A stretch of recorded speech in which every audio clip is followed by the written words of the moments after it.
Okay, I'm gonna be playing some more Night Call tonight.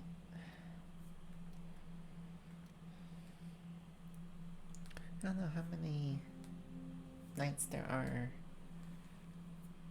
in the mission. I probably explained that and I wasn't paying attention. Do I have to do this again? Oh, crap. Well, at least I could skip that one worthless clue if I do. Yeah. The shell casing. I mean, it's a little bit cheaty because I know, like, I have future knowledge, and I guess this is a way to cheat. Okay, so,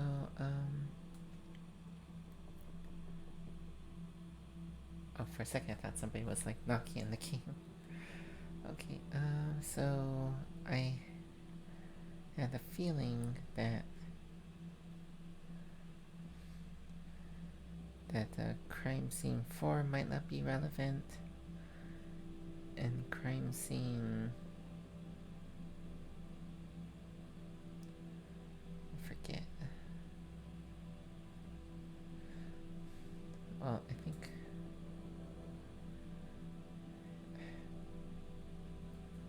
I can't remember why I thought 3 was not relevant. Or at least potentially less relevant.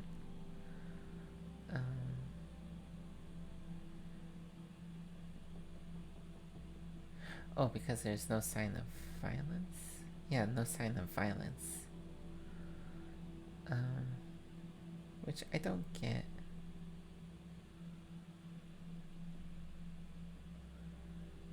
Yeah, I don't really understand that. No sign of violence when...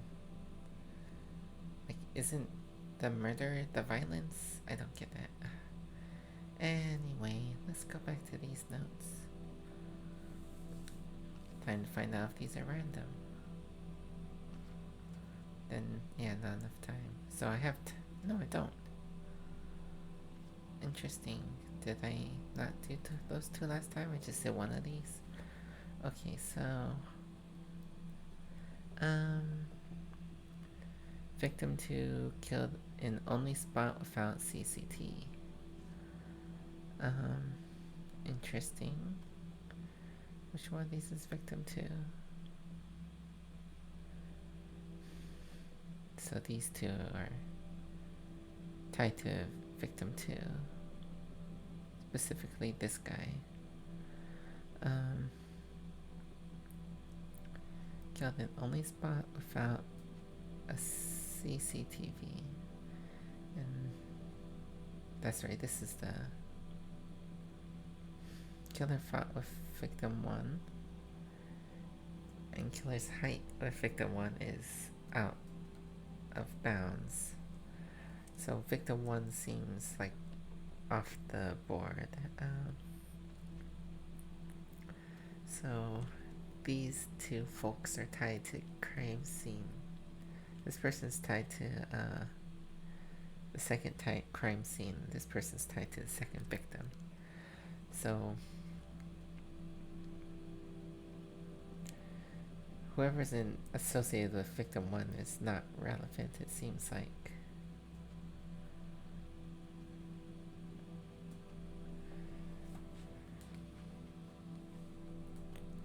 Okay, so victim 1 seems not relevant.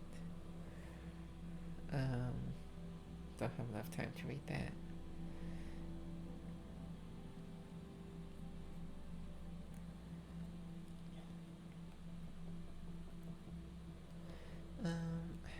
Trying to remember why I counted out these two guys.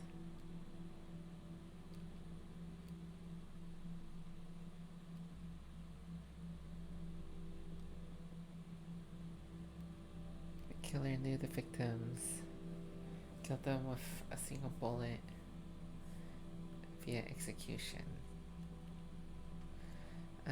This one is a rare gun. There's no sign of violence. Like, seems weird.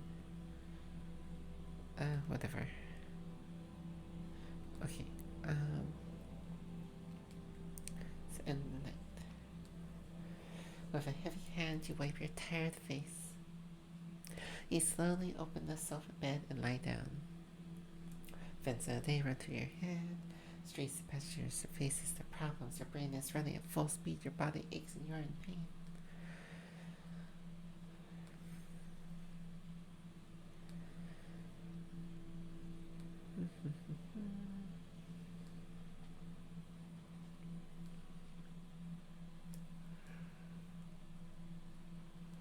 Oh shoot, I forgot to memorize their faces.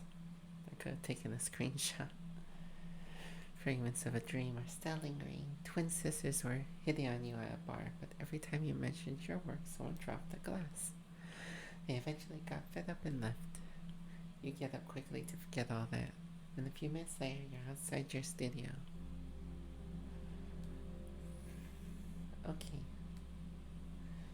And so, I don't understand what's at these spots. Okay, oh, it's that girl again. She's like a reporter, right? So maybe she has some deets for me.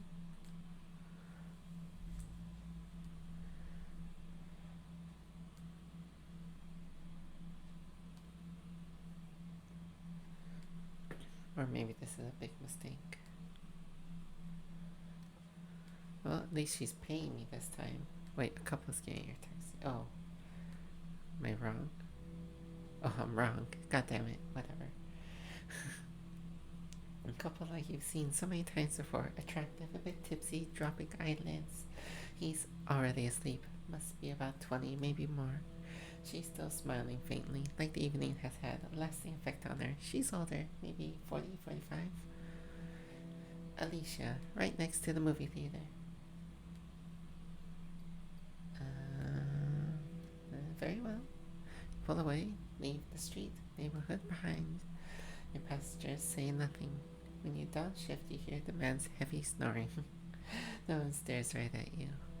I beg your pardon, this may seem odd, but what do we look like? I mean, he and I. What do we look like? I don't understand what that face means.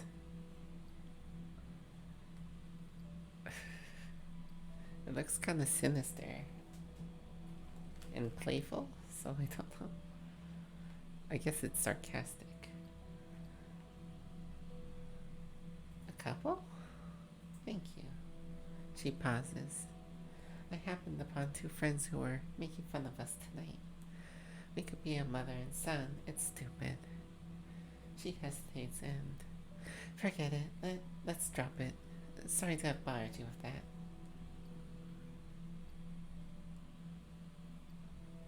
Like, this doesn't seem sarcastic. No need to apologize.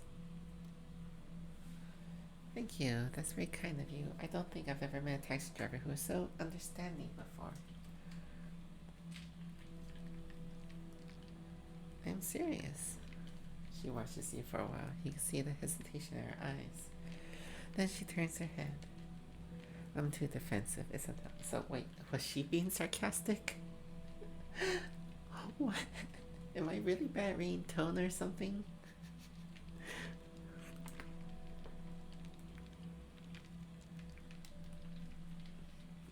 Her expression hardens. I love him more than anything, you know. People think they want to think he's some sort of toy. But he's not a toy. I did not choose him because he's young and chic. I love him, period. Can you understand that? Open up. More than you think. Nadia, what do you mean?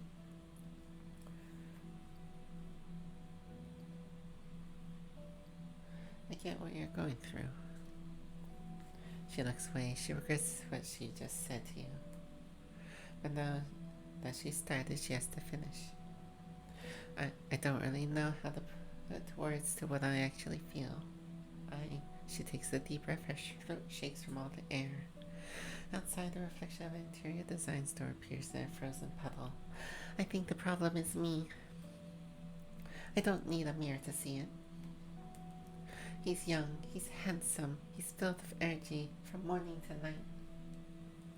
My joints creak, I lose a fraction of eyesight as each year passes. I got lost on my own street the other night. I'm a burden to him. Don't say that. She smiles coyly at you.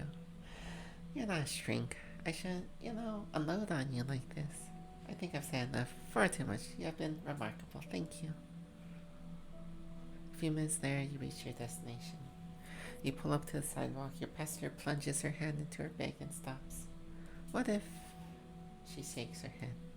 No, forget it. She pays the fare, and as she is putting her wallet back in her bag, she hands you a bill. €100 bill. Would you mind using this money to take us to a hotel? I don't have the will to do it myself. We need to put an end to this. He deserves someone else. Whoa.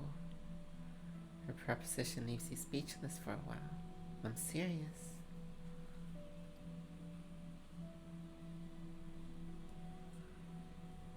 Are you sure? No, I mean, I know this is right, but you should talk to him. He'll just say, she shakes the bill. He'll say he loves me just the way I am, that he doesn't want to be with anyone else. He'll say the same thing he says every time I try to talk about my feelings. The bill is lying between the seats.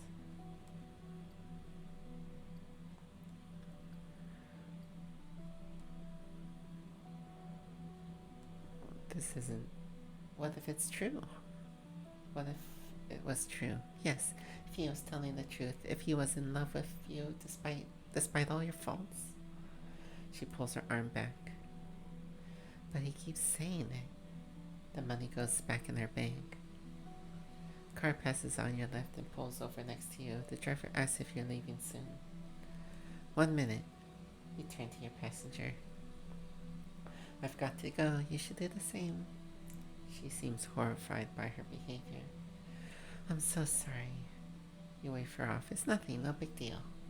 I'm cool, smooth. Oops, shit. He hasn't even woken up. You smile, wondering what he must have dreamt about. You'd like to have similar dreams. You let the other car pull in and go back to your shift. It would have been nice money.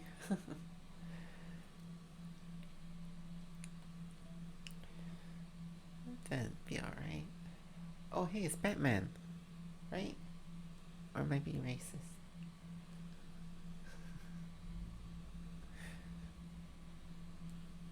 I remember it was kind of a obscured face. Wait, what's that? Yeah, it's Javier. Come on, Batman. No sign of your passenger. The cobblestone gleams calmly underneath the street lamps. A cat jumps from one building to another. Two men are fighting in the shadows. You sit up abruptly. Something is shining in the darkness. One of those Japanese sabers just reflected off a street lamp. You put a hand on the door handle, ready to run. The saber falls to the ground, and the sound rings through the alley. One of the two men crumbles. The other walks towards your taxi with determination. At the very last minute, just as the door is about to open, you recognize the passenger from before, the one who thinks he's a superhero.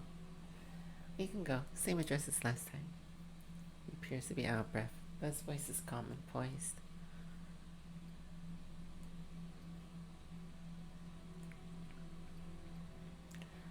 Start driving. Put your foot on the accelerator. Behind you in the rearview mirror, you can see lights and several apartments flick on.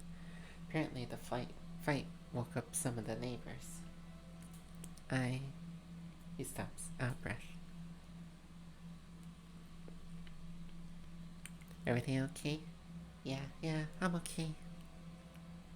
He tenses his muscles, his chest inflates. He catches his breath. In the space of a few seconds, his heartbeat has returned to normal. I'm sorry, but... Another deep breath. I think I shit my pants a little. Hard to say since he has a mask on, but you're pretty sure he's looking you straight in the eyes. But don't you worry, there are no marks. I was just so scared when he pulled his katana out. Man, I was like, that's it, it's over. He had a good life, and now he's gonna cut you up like a turkey. But actually, I handled it. He pauses, nods, he sense him saying up straighter. Yeah, I handled it. I handled the hell out of it.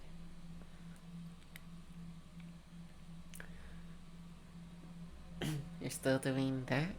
Of course. Okay, all night. Last time I was not at my best, but I'm getting better. I'm making progress. And now I'm on to something big. I'm investigating a sort of organization, like a mob types, you know? They're forcing kids to work in this squat. They're sorting through jewelry, wallets. Sometimes they're sent out to panhandle. Girls are sent to... I mean, you get the gist, right? But the police aren't doing anything about it. Typical. A cab. You think? You nod. I don't know. I think there's something else to it. First off, the kids aren't French. The organization is tied to the Albanians and this not-so-nice German guy. They have ties with extreme right-wing organization with connections to 2 police captains. Why I said typical, I meant typical as in that's typical police behavior, but they made it seem like typical, like that's normal business, like it's just life that like girls are trafficked and children are forced to slave labor. I came to get photos. I want to alert the press. Outside, an ambulance crosses your path. No sirens, no lights. Almost looks like a moving van. And while I was going about my business, that guy jumped me with his katana. Scared me to death. He pauses for a while. His body is radiating heat. Any hotter and he'd start to smoke. Are you okay? Takes a moment to respond. I'm okay, I swear. He clears his throat. What I'm about to say will probably sound pretty weird, okay? Another breath. This one's deep and long, almost moving. Since I've been chasing this organization down, I really feel like I'm doing something useful. Like I can really make a difference. And shit, that makes it all worth it. He pauses. Would it be okay if I just got some shut-eye for the rest of the trip? I think I need to. He falls asleep mid-sentence. He cracked the window to let some fresh air in. Probably because he stinks. What if you had taken martial arts classes? What if you had known how to defend yourself? Maybe that night. You shake your head. There's no point thinking about it. Or he or she snuck up on you. Attacked you from behind. You still have about 10 minutes left before reaching your destination. No, Ellie. No, I always had the same effect on you. One of surprise. You're surprised to be reminded of this town next to Paris. Calm, pointless, unremarkable, boring as hell. At long last, you pull up in front of the driveway you dropped your passenger off at last time. He wakes with a start. Already? You grin. Yes, already. Because they're for 20 more hours. He glances at your dashboard. I have an essay to turn in 6 hours from now. Wish me luck.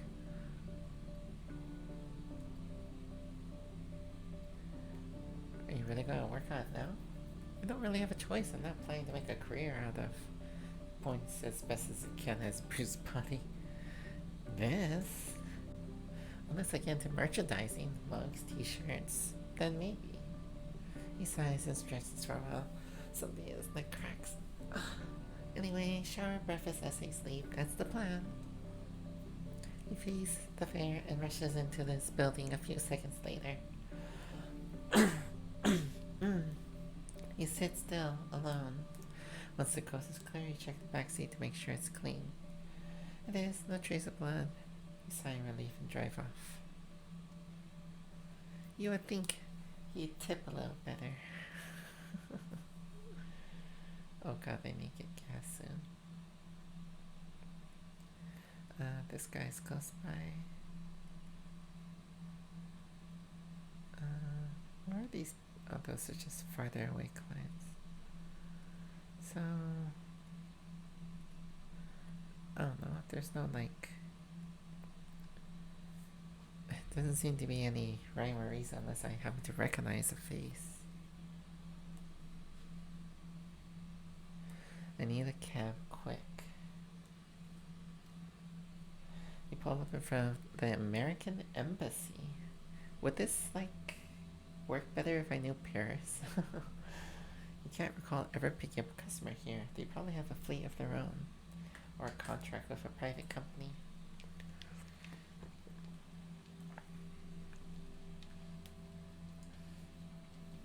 He babbles something in English.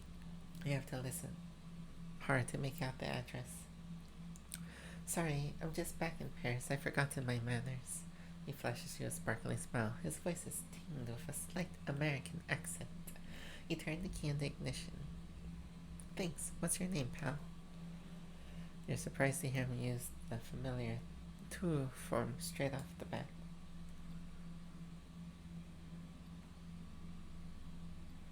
I don't... This is like sarcasm, right? I don't... You first. If I reveal my name, I'll be left with no other choice. I'll have to kill you. He pauses, way too long to be joking. His face darkens. There's a different man on the seat behind you. And then his face creases into a grin. Hey, amigo, I'm joking. I work for the CIA, that's all.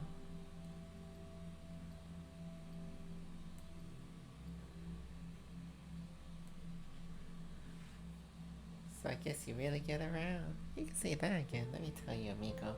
I'm always off traveling. I love traveling so much for reducing my carbon footprint. He bursts into laughter. No wonder I'm a spy, eh, amigo?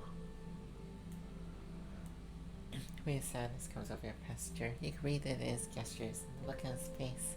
You catch a glance in the rearview mirror, trying to catch his eye. No luck. Tough night?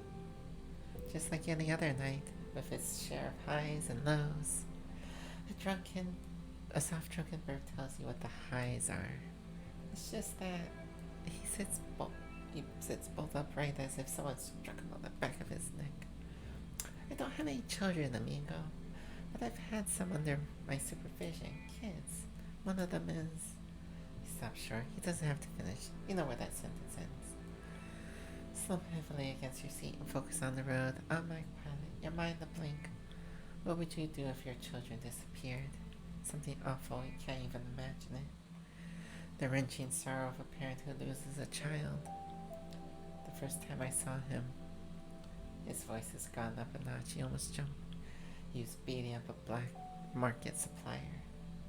The guy had sold him shoe polish that smelled like shit. His business depended on shoe polish. He was always stationed around Krakow Cloth Hall, and Poles called it Sukinis, calling out to passerbyers at the top of his lungs. His voice trails off. Bogdan, he wasn't the first kid I ever supervised. It's just there was something different about him.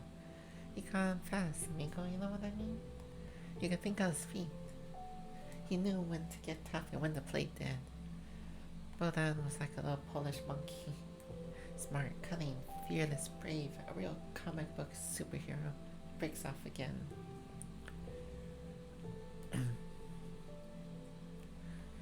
His name was Bogdan? Bogdan. I forget, I haven't spoken any Polish since then. You know, amigo, people sometimes make this immediate connection. When I met Bogdan, that's what happened. He was beating up his supplier, and I went over and handed him a Mars bar. That's what we always gave them back then. We had about 5 minutes for a serious talk before the sugar kicked in. That was back in '88. Poland was no longer part of the USSR. The Soviets had lost. What an amazing country, amigo. Have you ever been there? Never. That's too bad. You arrive at your destination, a nondescript building, all glass and metal. Every person is unique. Some are as cold as concrete, others fragile, like cut glass. He pulls out a bill and hands it to you.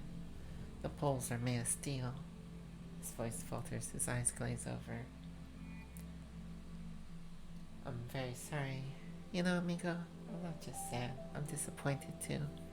Disappointed? He feels for something as vast, the idea of his Having a gun gives you quite a start. That kid entered my life like a jingle.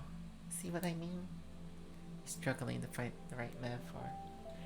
Life, it's like a radio. There's the songs, the interviews, the ads, and the jingles. The jingles are short, but they stick in your head. You can't get rid of them. You nod assent. Without thinking, your client grins. The police got him. I trained the kid. Then he went and got himself whacked. Through his own fault, too. Thought he was smarter. It's been 30 years. But Bodan, Bogdan, or whatever, the kid could have made something of himself. And he let himself get caught pickpocketing a couple of American tourists. The mayor ran for it and got shot in the back. Dumbass. He opens the cab door. Cold air rushes in. I taught that kid everything they knew. Everything. Well, so much for him. He exits the cab. The door slams with a resounding echo. He sits stuck still, taking on his parting words. Then you start up the cab. No better way to get your mind off things. Fucking cheap ass Americans. Come from a country where you have to tip. What's wrong with you? Okay, do I recognize any of these people? I don't think so. And I'm nowhere near a gas station. Let's get this girl.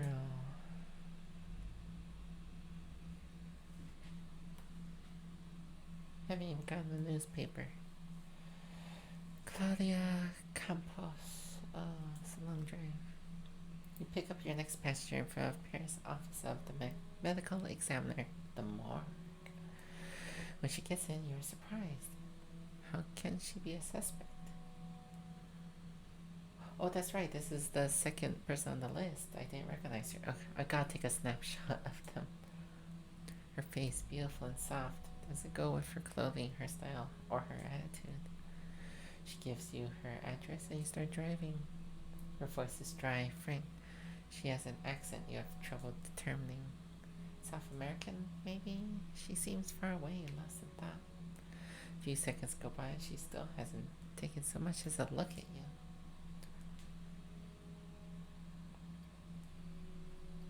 Everything okay? She almost jumps out of her seat. It looks like she wants to disappear. Yes, everything is fine. That accent again. The one you can't place. Long day. In the matter of speaking. Some days are harder than others. Some days take more out of you. They're more demanding than others. A sad smile runs across her face like a shooting star.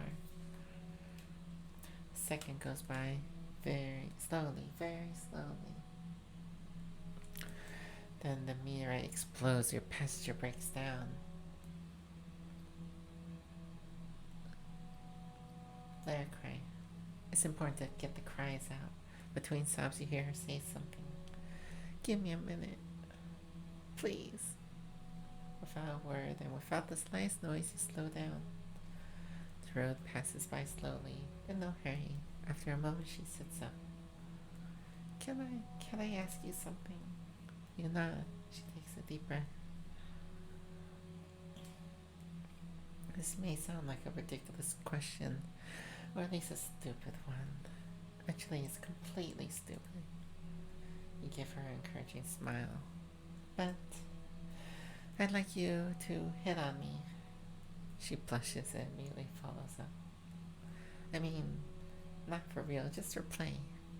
Like we're at a bar, like you want to buy me a drink. She shakes her head. Forget it, it's stupid, totally stupid. Except, sure.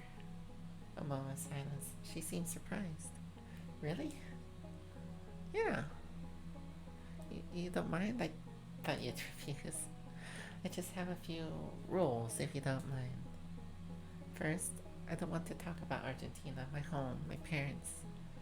Avoid the subject. She pauses. Does that work for you? Good. Second, I don't want to talk about work. So no work, no parents, no Argentina. I'm a medical examiner. Do you know what that is? Yeah. I cut open dead bodies. Take out bullets, tumors, cirrhosis-filled livers. At first, people are always fascinated, but they quickly get disgusted, so nothing about work. Let's start if you're ready. We're in a bar. It's not very late. But we're the only ones there. I'm alone at the bar, finish a drink. I get up to leave. Silence. Please, go ahead. Hitting on a passenger. This is definitely a first. You've got to find a good line, something that'll set the tone. Polite line. Excuse me. Yes? Her voice is softer, her accent stronger. May I join you? Of course. She sits up a little and points to an imaginary bar next to her. Buy me a drink? Of course. How about a little game? You look like the kind of guy who drinks cocktails. Something sweet? I could be wrong, but... And what about me? What is my kind of drink? She rolls the R on the last word. Drink. Something... I don't know. I like sweet drinks. At least when I drank drinks. When I drank sugar. When I consumed alcohol and when I consumed sugar. Her answer makes her smile. Because I'm a woman. You want something soft, comforting. She opens her eyes wide. Aren't you good at this game? She stares at you. Something about her posture and the backseat is different. Don't you think time goes by so too slowly? I do. We wait, we hold on, we get bored. I'd like it all to go faster for things to speed up. She relaxes, giggles. She's letting go. She looks at you expectantly. I like the way you laugh. You do? It's an odd compliment. It's true. Thank you. She closes her eyes and stays that way for a little while. The smile settles onto her face, a warm and natural and uncontrolling smile. I have a lot of experience pretending to be a guy. You are perfect, unusually kind. She nods slowly. I must confess that the way you came on to me was truly charming. You have very kind eyes. Her passenger sighs contentedly. She seems happy, relieved. You pull up in front of the address she gave you. It's strange. What's that? There's something different about you. Not like the other men. As if. She hands you her fair and slips you a tip. Don't refuse it, please. It means something to me. Nod. I hope to run into you again. You shiver. One last smile. Goodbye. She gets out of the cab. You watch her until she disappears into her building.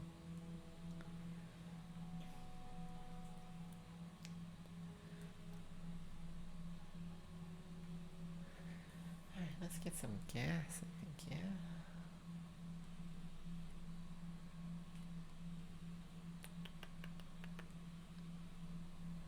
Getting gas, getting gas.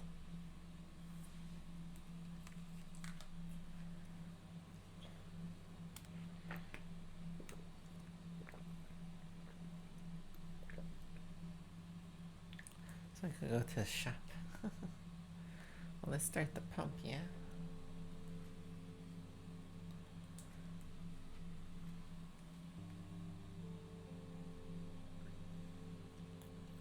My money. All the money is gone. Oh my god. Oh, that's terrible. Okay. You walk into the mini mart. Behind the counter, a student doing his homework lazily raises a hand. Yeah.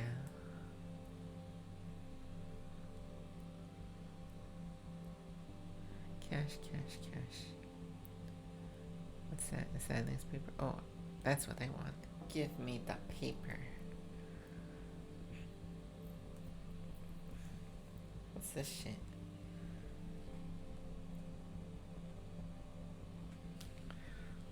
Is that a scratcher? What is that?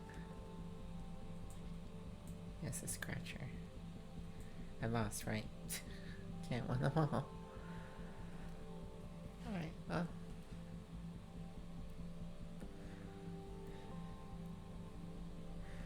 I'm feeling like a gambling lady tonight. Oh wait, oh, I only get to pick one. Okay, whatever, fine. Guy behind the counter barely looks at you as you leave. Okay, let's vamonos.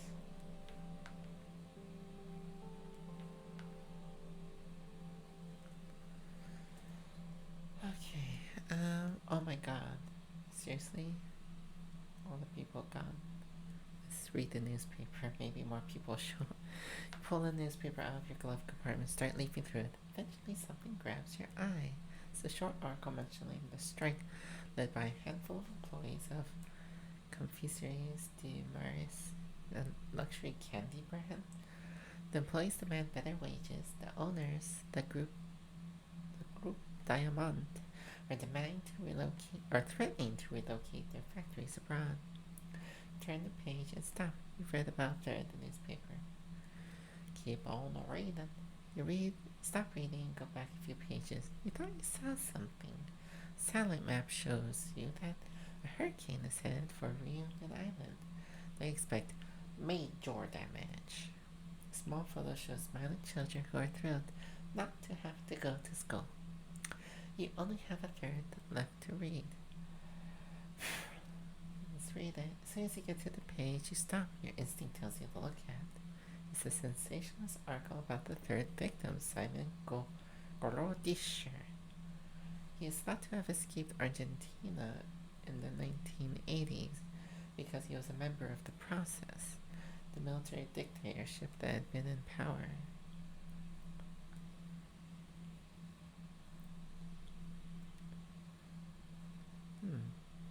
Very important information in your opinion. Well, at least I got some clues. Oh, please. Oh, please. Okay. Somebody. Santa Claus again. No. Let's not get Santa Claus. Do I have enough time to get to this chimp? Very busy. Okay, holy crap. It says I have enough time, so I guess that's a big ass drive. You pull up to the sidewalk to pick up the passenger or the cab. You can just make him out, surrounded by 5 or 6 cops, an all too familiar scene. Every so often, the low, ominous tone of an officer's voice makes it to your ear. The circle of cops breaks up. You see your passenger. He heads over to the cab and gets in. Look at this fucking guy. He slams the door and lets rip. Motherfucking cops. He gives you his address and you start the car. This passenger stares out the window at the passing road as if to calm himself. Take a quick look in the rearview mirror. Everything alright? Yeah, sure.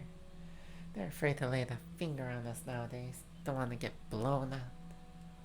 An ironic half smile appears on his face, then immediately disappears. He knows a bad joke when he hears one. What a fucking pain in the ass. Can't go out without getting screwed by each and every one of those son of a bitches. If you're not wearing a goddamn beret, if you happen to be wearing sweatpants, then yeah, right, you're a fucking hood. He smirks wryly, then raises his voice an octave. Your papers, please. He sighs, his voice back to normal. Yeah, sure, shove your aunt's cock up your friggin' ass, buddy, jeez. Always the same old thing, isn't it? Like, I'm not trying to diss this guy, I'm trying to diss the fucking police. Is that how he's gonna read it? You can say that again. Even the Arabs treat us like shit when they're wearing a uniform. A slow smile spreads over his face. And you know what's worse? He pulls out a paperback out of his jacket pocket, The Count of Monte Cristo. They wouldn't believe it was my book. He turns it to his pocket right away. For a second, you wonder if you imagined it. First thing they asked me was where I had stolen it. You know, like there was no way I could own a book. Then the bastards took the book and flipped through it every single page to make sure I wasn't hiding anything like hash or some other shit. He flinches, something in his features breaks, a crack has appeared. He's trying not to show it, but you see what's going on. You can't help it. The air of struggle, the humiliation, the sense of shame. It's just a book. Do you like it? He looks up. Yeah, it's kind of like a revenge story. Like all the Hollywood movies we download so we don't have to pay for a ticket. Except that it takes place 200 years ago. Yeah, this book is totally revenge porn. And yeah, it's good. It really sucks what happened to the hero guy. And he spends the whole book planning his revenge. Big time. Guy's pretty messed up. He catches your eye in the rearview mirror. He realizes he's not all worked up anymore. It's my girlfriend who gave it to me.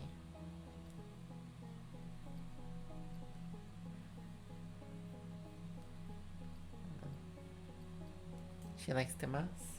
Yeah, I think so. She's into all that historical stuff. To me, it was a real drag at first, but he lets out laugh.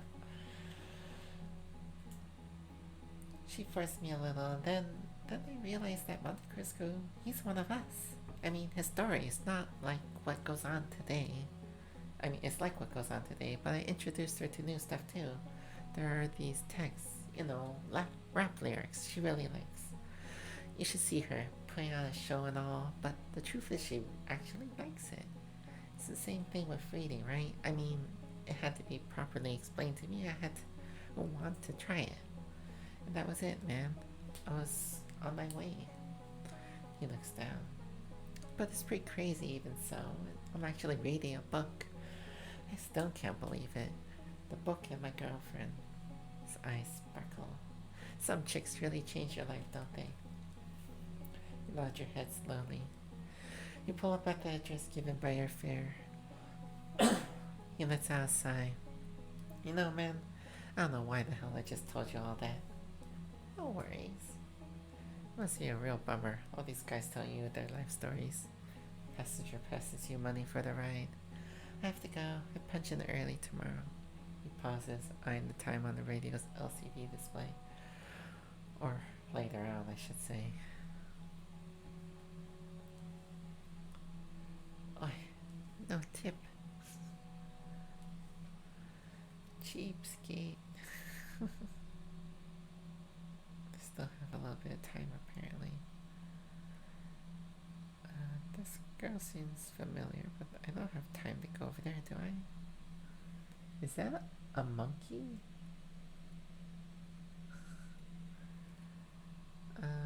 Let's see if I could get there.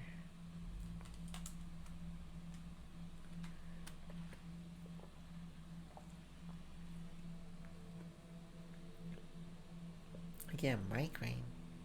You crack your window. Icy Parisian air fills the cab. You need a rest. You need coffee. You need to close your eyes. Just a minute. One tiny minute. You don't need to sleep. Holy shit, what's this? You raise your head. You see yourself sitting in the back seat. Your gut clenches. No, it's more like someone is pulling your guts out. Yeah, I look like shit, I know. No surprise considering all the crap I eat, right? He smirks. Or maybe it's just a smile, I can't quite tell. I've just got one thing to say. It won't take long. You'll be able to get back to defending the weak and the poor right after. And maybe clean up your reputation and that pretty face of yours. You're not gonna get the job done. You close your eyes, hoping this mirage will vanish. You probably won't be able to help that horror. Maybe you'll finally realize she was just using you. Squeeze your eyes shut and see colorful shapes appear, dance around you, disappear. That's your problem. You always want to help people. But no one ever wants to help you. There's no reciprocity. It's all one way. And that bitch is just like all the others.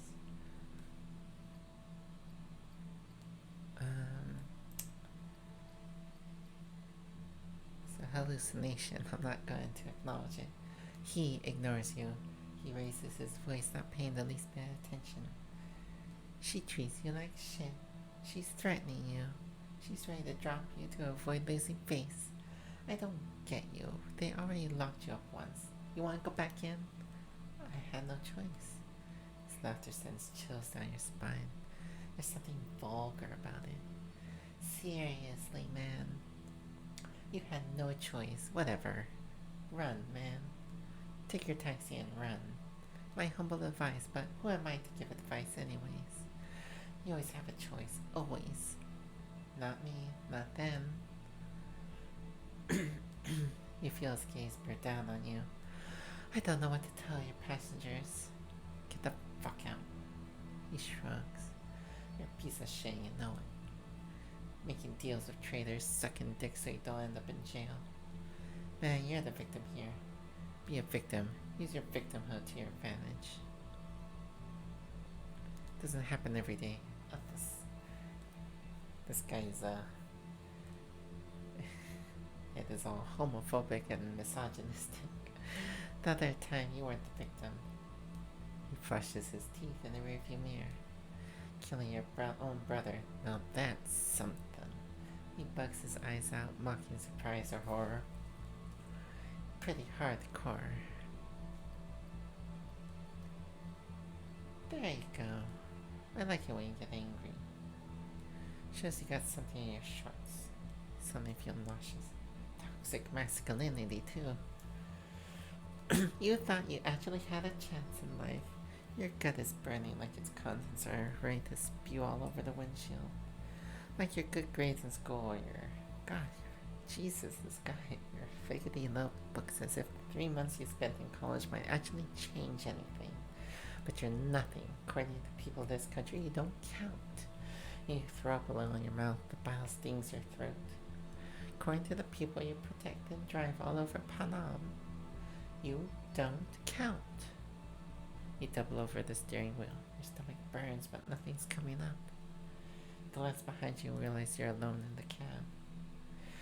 It's just you. Smile the more reassures you, calms you down.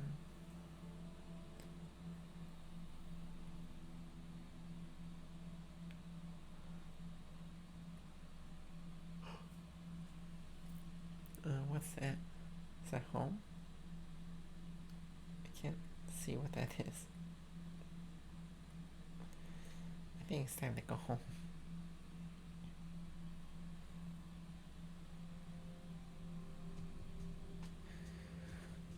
Yeah, I've met Nadia and Yves. Oh God.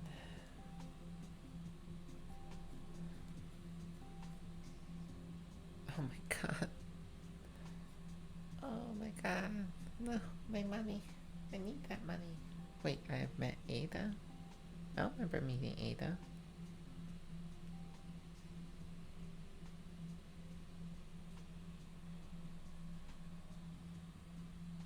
I charmed Claudia. Oh my God, at this rate I'm not gonna last. Oh, Jesus Christ. I thought this game was going to be a little bit like Papers, Please, but it doesn't really feel like I have... doesn't feel like I have a lot of freedom to I have I could spend a little time investigating with a newspaper, but that doesn't really cut into my driving that much, it doesn't feel like.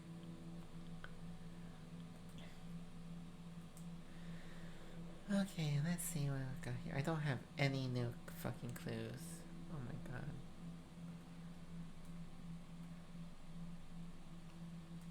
Alright, let's take a look at this. Can I go to bed early? Alright, it said I got 2 new clues from the newspaper. Killer fought with victim number 1. Didn't I determine that victim number 1 was not Yeah, already determined that victim number 1 doesn't seem legit.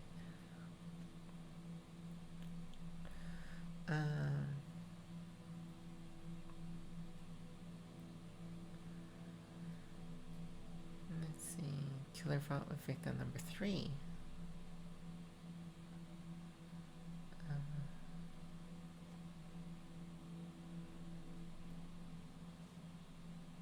Okay.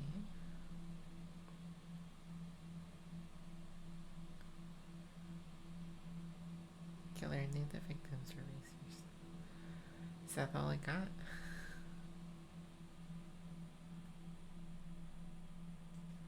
Oh, this guy's number 1.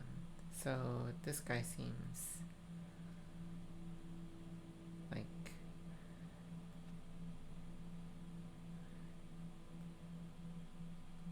this guy is probably fine because this killer's height doesn't match.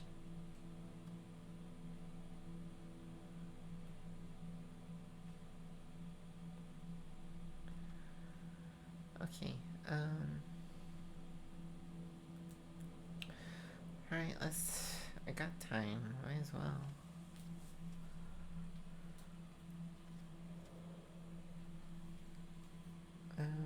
So what was the new clue? Oh, right. Spent bullet case at scene number 4.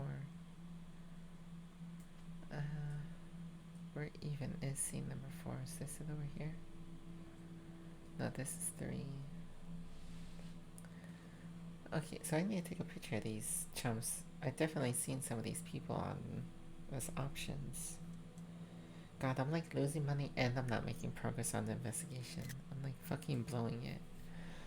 Okay.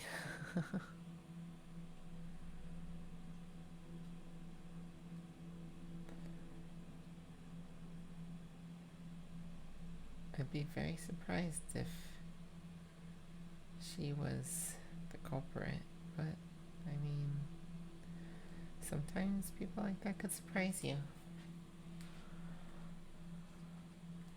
Oops. Oh, no one ever calls. Must be Bousset. You there? Yeah. Listen, it's... She pauses. You suddenly hear a ruckus in the background. Probably noise at the station. Bousset raises her voice. Anyone got the time? Hey guys, anyone? Fuck. They're all Neanderthals here. Listen, it's early and I'm wiped out. So are you, I bet. Let's get straight to the point. What do you have for me?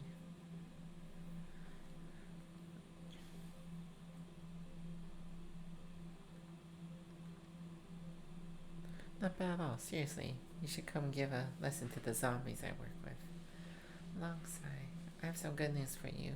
You checked the alibi of one of the suspects I gave you. As you listen to her, you turn to the board and pull down the suspect she's referring to. So it's gotta be someone else. She snickers. Know how lucky you are? I'm doing your job for you, pal. Okay, enough. Motherfucker, I'm doing your goddamn job, fucking piece of shit. I'll call you in 2-3 days, okay? Fuck you. Call you in 3 days and you better have what I need to make a proper arrest. Dia has fangs. We're pretty sure he's going to turn into a werewolf at some point. She babbles on for a little while. Her voice becomes softer, but just as sarcastic. That would explain his terrible death. Okay, I'm out. She hangs up. Hold the handset to your ear for a while. You have just one thing in mind, sleeping and forgetting it all. So who...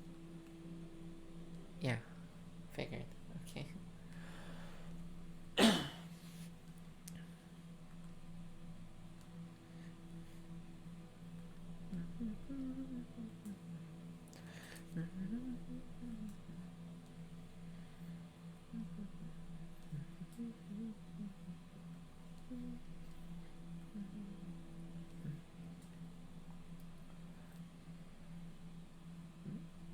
Somebody has cut out a square of skin and flesh in order to pull out your lungs. Shit. Sit up in your bed and breathe. A nightmare. It was just a nightmare. You almost fall. You fall almost immediately back to sleep. Let's see. Maybe I should go to bed. It's getting late. Yeah, before I go into another scene, I think that'd be good. You open one eye. It's pitch black outside. Time for work. Get up quickly, and a few minutes later, you're outside your studio. Okay, yeah, stop here for the night. Can I just...